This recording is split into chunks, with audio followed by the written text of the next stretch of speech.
ki je pa bila faza normalizacije po 8-letni paralizi. V Ljubljani so bili 3 žerjavi, ki so stali mrtvi 10 let. V Ljubljani se nič ni zgradilo, od 2008 do 2018. Idite v Prištino, 45 žerjav, aktivnih, vso to obdobje. Ne? Mi nismo gradili nič in stanovanjska posojila so stagnirala, potrošniška so pa padala kot kamen.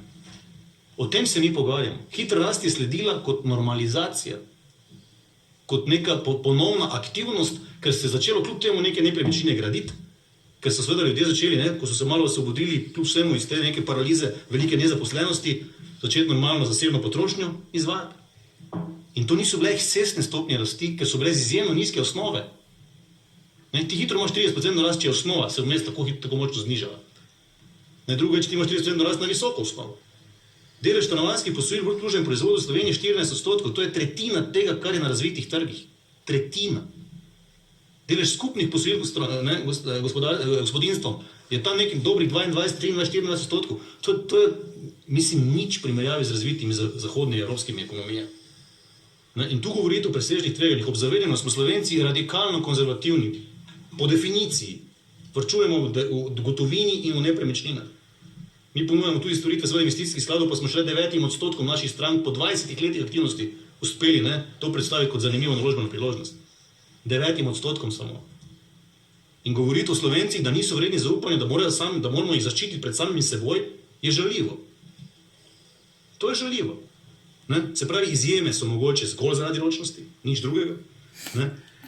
Ekscesni primeri, ki se pojavljajo po posamičnih bankah, naj bodo naslovljeni kot ekscesni primeri v posamičnih bankah, ne po sistemskimi ukrepi, kar vse počes. Poprečno razmerje med vrednostjo kredita in nepremičnine, ki je zastavljena v Novi Ljubljanski banki v zadnjih 3 letih pri posojilih, je bilo 62%. To je krepko pod priporočili prejšnjimi. Pa tudi prej smo se držali bolj ali manj teh priporočil, izjemoma se nismo.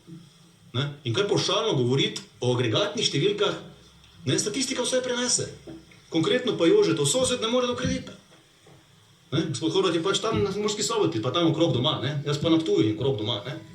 In to so pa konkretne posledice in te se moramo pogovarjati. Ne moramo mi Slovenki in Slovence obravnavati kot statistične številke na agregatni ravni, ker oni imajo konkretne posledice v svojem vsakodnevnem življenju. 9% samo. In govoriti o Slovencih, da niso vredni zaupanja, da moramo jih zaščititi pred samimi seboj, je žaljivo. To je žaljivo. Ne? Se pravi, izjeme so mogoče zgolj zaradi ročnosti, nič drugega. Ne?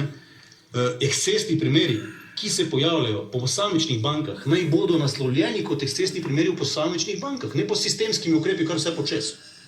Poprečno razmerje med vrednostjo kredita in nepremičnine, ki je zastavljena v Novi Ljubljanski banki v zadnjih 3 letih pri posojilih, je bilo 62%. To je krepko pod priporočili prejšnjimi. Pa tudi prej smo se držali bolj ali manj teh priporočil, izjemoma se nismo. Ne? In kar pavšalno govoriti o agregatnih številkah, ne, statistika vse prenese. Konkretno pa Jožetov sosed ne more do kredita. Ne? Gospod Horvat je pač tam na Murski Soboti, pa tam okrog doma, ne? Jaz pa na Ptuju in okrog doma. Ne? In to so pa konkretne posledice in te se moramo pogovarjati. Ne moramo mi Slovenki in Slovence obravnavati kot statistične številke na agregatni ravni, ker oni imajo konkretne posledice v svojem vsakodnevnem življenju. In hvala lepa za poziv. Jaz javno pozivam k temu dialogu 4 leta. Upam, da ste to zasledili, ker če niste, potem imam naš velik problem, ker glasnejši nisem mogel biti. Ker so govorili, da sem agresiven, da sem jezen, da sem ne vem kaj. Pa sem želel samo zaščititi moje sonarodnjakinje, ker sem domoljub iskren. In ko govorimo o MRL-u, treba iti v Bruselj in se boriti. Smo suveren narod ali nismo? Ker imajo naše banke manj tvegan poslovni model po definiciji. Ne more biti za nas ista zahteva, kot za Societe Generale, ki ima 79% bilance v naložbenih vrednostnih papirjih. Pa se to ni isti posel. Mi si sposojamo od vas in posojamo vam, oni pa si sposojajo ne ve od koga, pa posojajo ne ve o komu. 80% njihove operacije na trgu. Ne?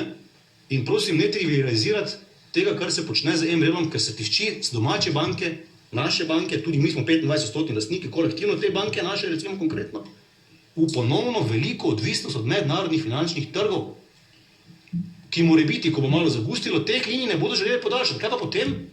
Potem bomo pa regulatorno kar naenkrat neskladni, potem pa kaj se bo zgodilo? To je ekonomska kolonizacija. Ne vem, če se vsi tega zato mi se zavedamo. To je ekonomska kolonizacija. Hočemo imeti suveren narod, smo suveren narod, hočemo imeti suvereno državo ali nočemo. To se moramo odločiti. Potem pa skupaj se boriti v Bruslju, pa Frankfurtu, v Londonu, pa še ne vem, kje vse potrebno. Svojim ljudem, pa z njihovih prihrankov, moramo dovoliti posojanje denarja. Nehajte žaliti in poniževati Slovenke in Slovence.